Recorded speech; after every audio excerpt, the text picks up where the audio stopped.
بسم الله الرحمن الرحيم والمرسلات عرفا فالعاصفات عصفا والناشرات نشرا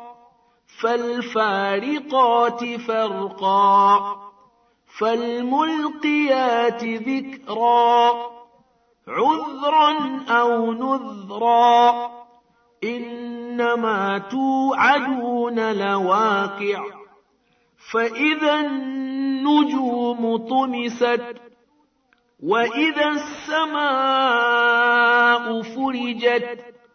وإذا الجبال نسفت وإذا الرسل أقتت لأي يوم أجلت ليوم الفصل وما أدراك ما يوم الفصل ويل يومئذ للمكذبين ألم نهلك الأولين ثم نتبعهم الآخرين كذلك نفعل بالمجرمين ويل يومئذ للمكذبين ألم نخلقكم من ماء مهين فجعلناه في قرار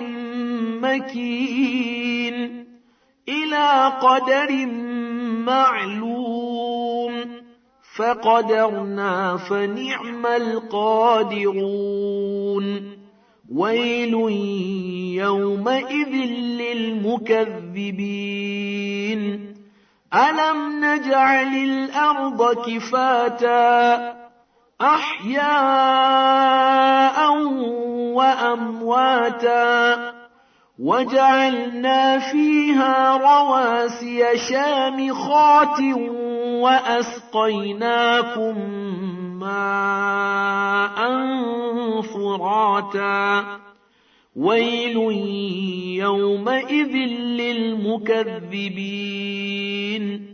انطلقوا إلى ما كنتم به تكذبون انطلقوا إلى ظل ذي ثلاث شعب لا ظليل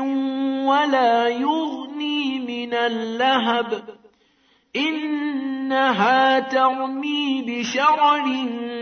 كالقصر كأنه جمالة صفر ويل يومئذ للمكذبين هذا يوم لا ينطقون ولا يؤذن لهم فيعتذرون ويل يومئذ للمكذبين هذا يوم الفصل جمعناكم والأولين فإن كان لكم كيد فكيدون ويل يومئذ للمكذبين إن المتقين في ظلال وعيون وفواكه مما يشتهون كلوا واشربوا هنيئا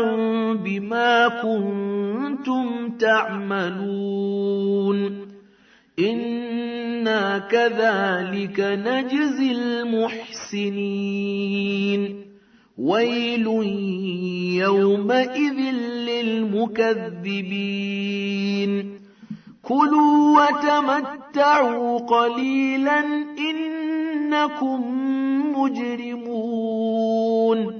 ويل يومئذ للمكذبين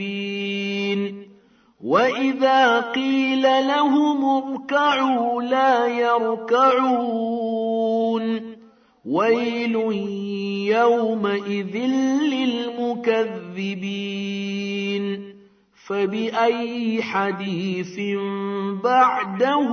يؤمنون